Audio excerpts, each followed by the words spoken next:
In so many communities around the United States, it truly is easier for kids to get drugs than to get treatment.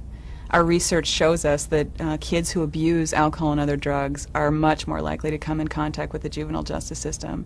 But ironically, once they get involved with the system, they're unlikely to get help for the very thing that brought them to the attention of the authorities. That's really why Reclaiming Futures was developed, to break this destructive cycle of alcohol, drugs, and crime. In 10 communities, we've been working hard over the last 5 years to reinvent the way that substance abuse is dealt with in the courts, in partnership with communities, treatment programs, families, kids themselves. We've been doing this in 3 specific ways: advocating for more treatment, working to build better treatment, and moving beyond treatment. So we have a wealth of services in place for Christina. The problem is that she is a chronic runner. And when she's gone, she's generally out on the street, prostituting, involved with drugs, alcohol, and a variety of people. And she's only 14? Yeah. 14 years old, so. Good morning, Christina. Before you came into court this morning, our team, in your case, had a meeting and discussed your case, and everybody made a contribution about what they believe is the correct approach in your case here in treatment court. And the recommendation that's been made is that as soon as we can find a bed for you, either at Visions or another program, that you go there for treatment. At one level, you're kind of saddened to see such a young life really off track like that so seriously. What gives you hope right now? Treatment. I'm hopeful for her. I think that's the thing, just to kind of build hope in the child, to let them know that there are people out here who care about you and who really want you to succeed.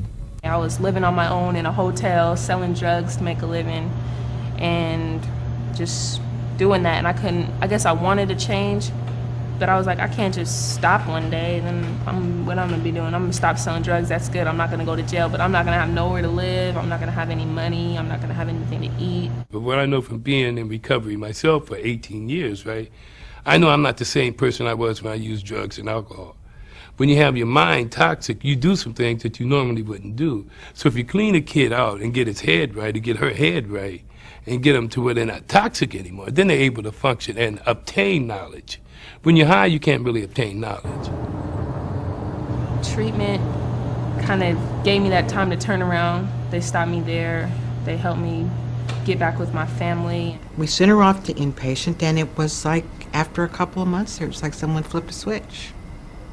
She has been a real delight, and it has been a joy to watch her grow. She's worked at a law firm. She's bonded with our mentoring program. Hooked up with people that are going to help me to change my life, help me get into a house that's structured to help me find a job and stay in school, and hook me up with, good people. Hazel is a really nice. She's a kind person. Her heart is always really in the right place. She's always smiling, always wants to help. You're graduating from drug court, got a job, you're in school, you're moving into a new home. I mean, this seems like everything, it's like everything you're touching is going to turn into gold.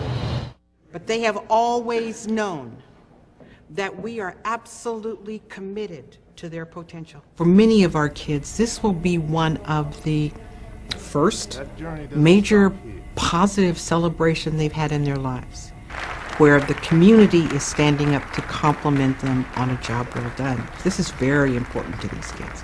And it's in many ways a rite of passage that hasn't been built in anywhere else in their lives. It's my completion of drug court. I want to be a lawyer. That's like my number one goal. I want to be a judge, actually, but gotta be a lawyer first. I think that would be cool. We had a young lady who was ready to be thrown away by the system because of her behavior and activities were inappropriate, it's true.